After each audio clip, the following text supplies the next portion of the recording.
ഇന്നത്തെ വിഭവം കുറുക്ക് കാളൻ. അതിന് വേണ്ടത് ഒരു കഷ്ണം ചേന, ചമ്പഴം കൊണ്ട കായ. ഈ ചേനയും കായയും നമുക്ക് നുറുക്കിയെടുക്കണം. ചേനയും കായയും ഒരു വിധം വലിപ്പം ഉണ്ടായിരിക്കണം. എന്നാൽ കായ നുറുക്കുന്നതിന് മുമ്പ് ആ തൊലി മുഴുവനും കളയേണ്ട, ആ നാരുകളൊക്കെ ഒന്ന് വലിച്ച് കളഞ്ഞാൽ മാത്രം മതി. എന്നിട്ട് ഈ വലിപ്പത്തിൽ നുറുക്കിയെടുക്കണം. ഞാൻ കഷ്ണം നന്നായിട്ട് കഴുകി നമുക്കൊരു കുക്കറിലേക്ക് മാറ്റാം.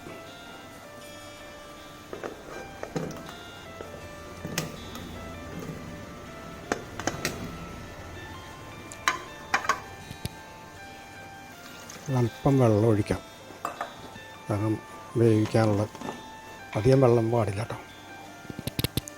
കൂടെ നമ്മൾ ആഡ് ചെയ്യുന്നത് മഞ്ഞൾപ്പൊടി, 2 സ്പൂൺ മഞ്ഞൾപ്പൊടി ഇടാം. കാരണം കളറും കൂടി ഉദ്ദേശിച്ചാണ് നമ്മൾ മഞ്ഞൾ ഇതിൽ കൂടുതൽ ചേർക്കുന്നത്. കാളിൻ്റെ കളറ് മഞ്ഞയാണല്ലോ. അത്രയും തന്നെ നമ്മൾ മഞ്ഞൾപ്പൊടി ഇട്ടാൽ അത്രയും തന്നെ മുളക് പൊടി ചേർക്കാം എരിവിന്. കൂടാതെ കുരുമുളകും കൂടിയും അരച്ച് ചേർക്കുന്നുണ്ട്, അപ്പോൾ അതനുസരിച്ച് മുളക് പൊടി ഇട്ടാൽ മതി. ഉപ്പ്, ആവശ്യമുള്ള ഉപ്പ്.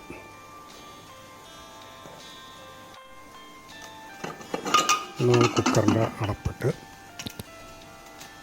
വെയിറ്റിട്ട് ഒരു 1-2 വിസിൽ, 2-3 വിസിൽ മതി. കാരണം അധികം വെന്ത് ഉടഞ്ഞു പോകരുത് കഷ്ണം.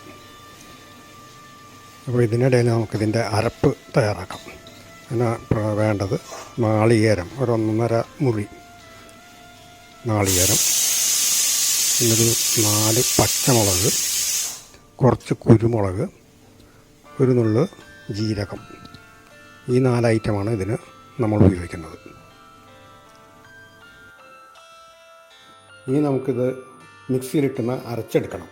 മോരാണ് ഒഴിക്കേണ്ടത്, വെള്ളം ഒഴിക്കരുത്.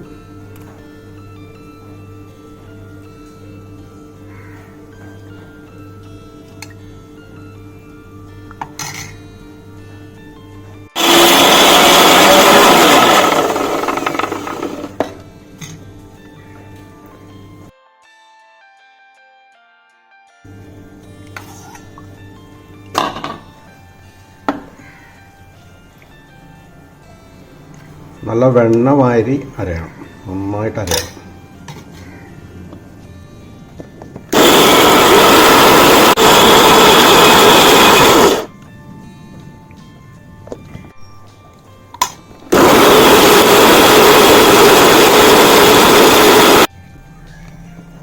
മോരൊഴിച്ച് അടിക്കുമ്പോൾ ഒന്ന് ശ്രദ്ധിക്കേണ്ടത്, ഇടയ്ക്കിടയ്ക്ക് ഒന്ന് അടപ്പ് തുറന്ന് വയ്ക്കണം കേട്ടോ.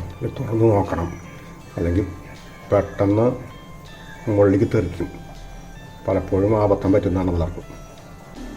ഇതിപ്പോൾ നമ്മൾ വെണ്ണ പരുവത്തിൽ അരച്ചെടുത്തിട്ടുണ്ട്.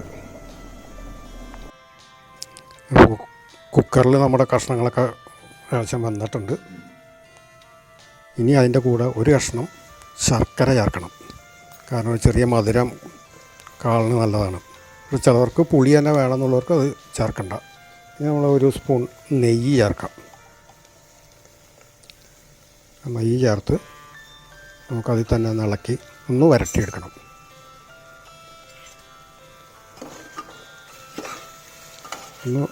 നമ്മളൊന്ന് വരട്ടിയെടുക്കണം.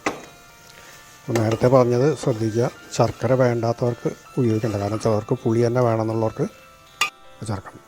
ഇനി നമ്മൾ ചേർക്കുന്നത് മോരാണ്. പുളിയില്ലാത്ത മോര്, ഒട്ടും പുളിയില്ലാത്ത മോര് അതിൽ ചേർക്കണം. മോരൊഴിച്ച് നന്നായിട്ട് ഇളക്കി ഒന്ന് തിളച്ച് വറ്റണം, കുറുകണം.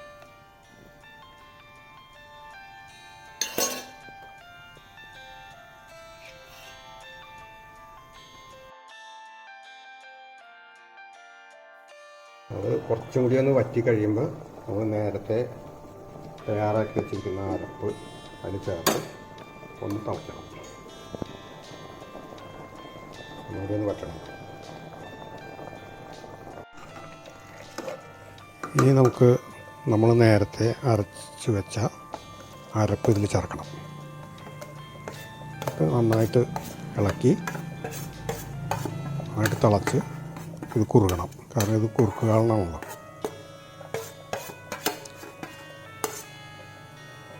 കുറുക്കുകാളൻ മാതിരി തന്നെ നമ്മൾ അണ്ടിക്കാളൻ ഉണ്ടാക്കാറുണ്ട്. ഈ മാങ്ങയൊക്കെ ധാരാളം ഉണ്ടാകുന്ന സീസണിൽ പഴുത്ത മാങ്ങ, കറിമാങ്ങ എന്ന് പറയും, പഴുത്ത മാങ്ങ, ചന്ദ്രക്കാരൻ മാങ്ങ കൊണ്ടൊക്കെ അണ്ടിക്കാളൻ ഉണ്ടാക്കും. ഇപ്പോൾ സാധാരണ എല്ലാ സദ്യകൾക്കും കുറുക്കുകാളനാണ് പതിവ്.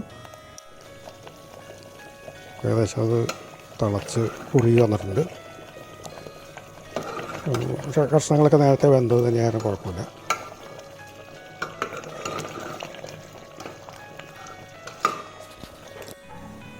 ഇനി നമുക്ക് കടുക് വറക്കാം. കടുക് വറക്കാനായിട്ട് കടുക്, കൊല്ലമുളക്, 4 കൊല്ലമുളക്, കറിവേപ്പില, അതുമാതിരി തന്നെ ഉലുവ.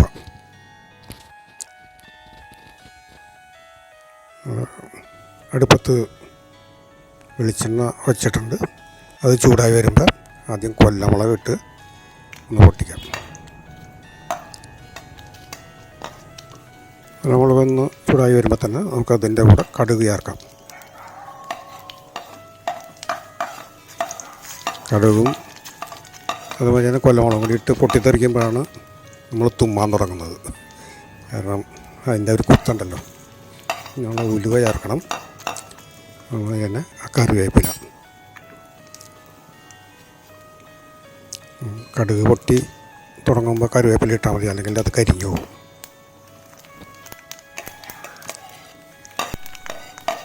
കറിവേപ്പില ഇട്ട് നമുക്കത് കാളൻ്റെ മുകളിലേക്ക് ചേർക്കാം.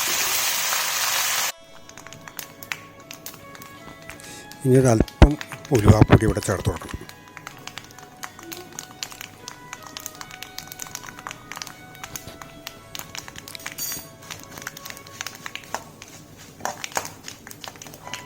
അതിന് പ്രത്യേക ഫ്ലേവർ കിട്ടാൻ വേണ്ടിയിട്ടാണ് ചേർക്കുന്നത്.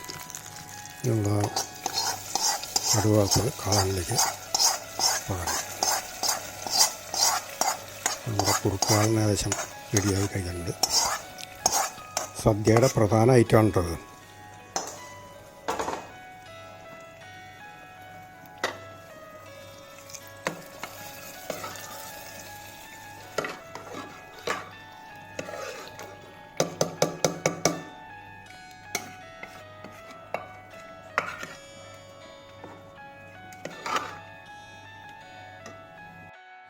നമ്മുടെ സദ്യയുടെ കുറുക്കുകാളൻ റെഡി.